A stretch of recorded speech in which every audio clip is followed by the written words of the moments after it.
Hello, SBE board members. I am Alicia Strobel. For those of you that haven't met me, I am the president of Strobel Consulting, and we were hired to partner with the SBE to help conduct the Graduation Pathways Survey project. This presentation will cover the Year 2 work plan for this project. I hope by the end of the presentation that you've gained a high-level overview of the required deliverables for the year and the associated work plan to actually produce them. This will include the associated activities and timelines, and I'd love for those to be very clear for you and easily conceptualized. You'll also have an opportunity at the end, or holding place really, to ask questions and share input. I know more of this will happen when we go live at the board meeting in the next couple weeks. However, I invite you to email me in advance with questions, comments, thoughts, as I will plan to address those at the meeting. I know you're typically pressed for time, and coming in prepared with what you'd like to know might be helpful. So for time's sake, I'm not going to go in depth through the Year 2 deliverables per the original RFP, but you'll see that here on slide 3. Just quickly, it is to develop and administer a second survey, and that's to a representative sample of school districts, to follow up with any additional research needed, which can be interview, focus groups, supplemental surveys. Also includes a 2-hour-long meeting with SBE and OSPI to discuss their OSPI's analysis of related data, presenting a draft survey, of course writing the report that presents the survey results to the board meeting, and then 2 items 8 and 9 on slide 3, review and comment on forum discussion protocols developed by the SBE, and then observe the public forums and write up notes to share with the SBE. Those have been canceled due to COVID-19. So we've included additional focus groups that we would not have been able to do. We've added that in light of those 2 deliverables being canceled. I've also included here a summary of Year 1 lessons learned. I'll leave that for you to read at your leisure. The important takeaway here is that we have really the Year 2 work plan reflects the required deliverables and the findings from Year 1. So those lessons learned and really melding those together in a meaningful way. We've also really tried to take into consideration accommodations needed just to remain sensitive to Washington educators and other stakeholders as they continue to deal with the COVID-19 pandemic. So our finalized work plan for Year 2 does include the following deliverables: a preliminary basic ed compliance reporting analysis, a full OSPI HB 1599 school district analysis, a Year 2 school district follow-up survey, sometimes referred to as survey number 2, student focus groups, special education focus groups, and a portfolio mastery-based learning focus groups. And let's not forget the final report, summarizing all the findings over the course of the year. So the deliverable 1, the preliminary SBE Basic Education compliance reporting data analysis. This is just to identify districts and schools that are not offering all graduation pathways and to help inform the initial design of the school district follow-up survey, survey number 2. So we just received this data from the SBE last week. We're working on the analysis right now, and that's underway. The deliverable 2, an analysis of the full OSPI HB 1599 section 202 school district data analysis. Similar to Deliverable 1, this will be to identify districts and schools that are not offering all graduation pathways and to inform the final draft of the school district follow-up survey, survey number 2. This also does include that meeting with the SBE and OSPI for up to 2 hours as needed to discuss OSPI's results and gain more insight there. We will likely be able to start this analysis January 10th when that data is available from the OSPI, and we'll get that from the SBE team.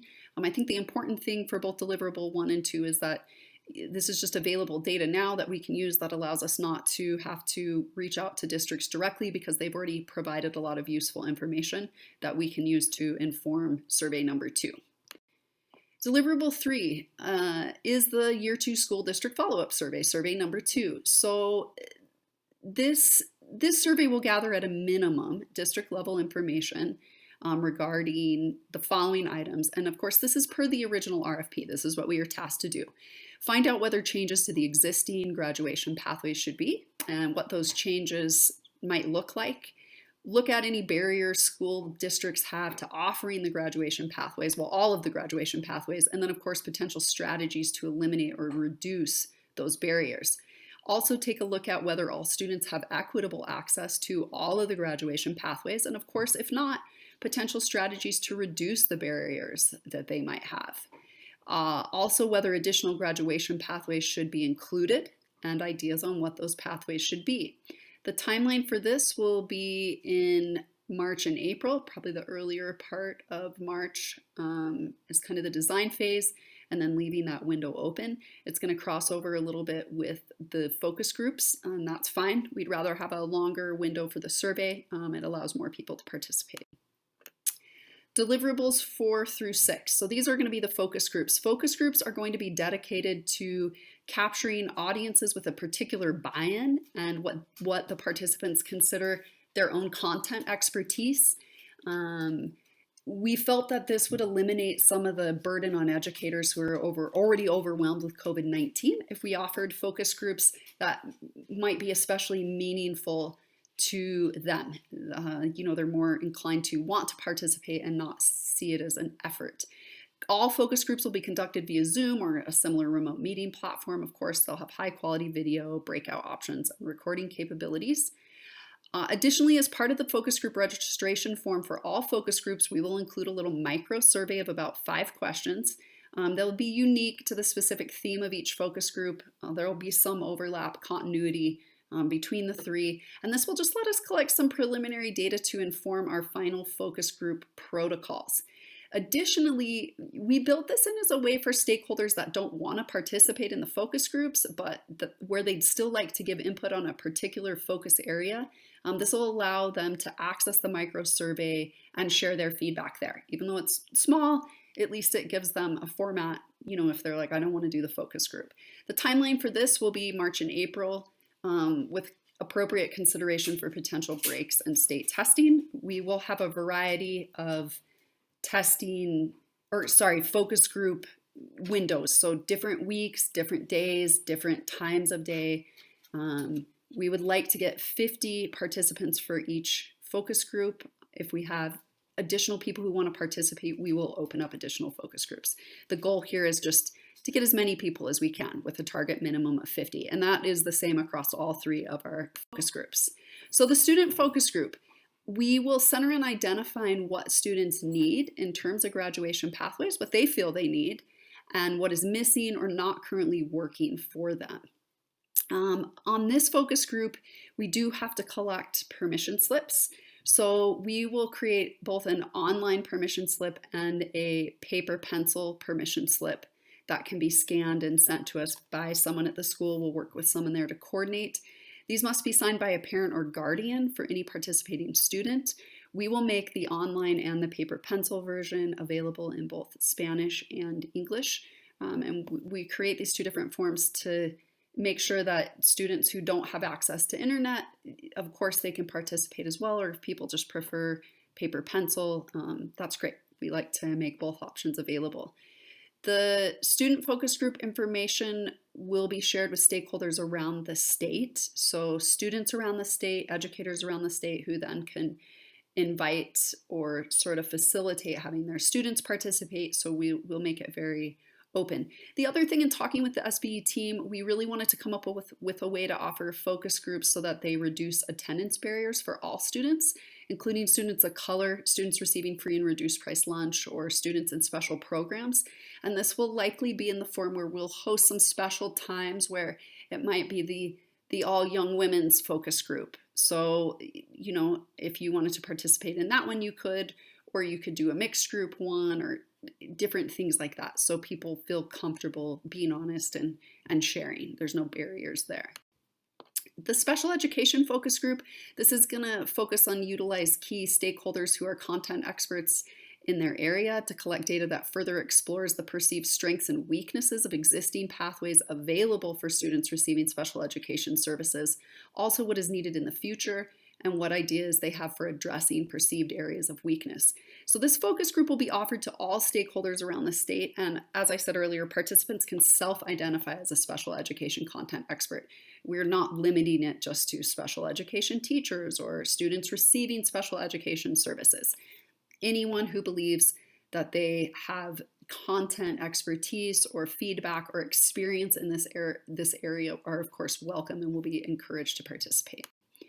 Similarly, for the portfolio and mastery-based learning focus groups, it will utilize key stakeholders who are content experts, self-identified in this area, to identify graduation pathway offerings that currently incorporate this type of learning, and also to identify what types of pathway options or amendments are needed, if any, to include these types of offerings. Again, it will be open to all stakeholders around the state who feel they have something to contribute in this area.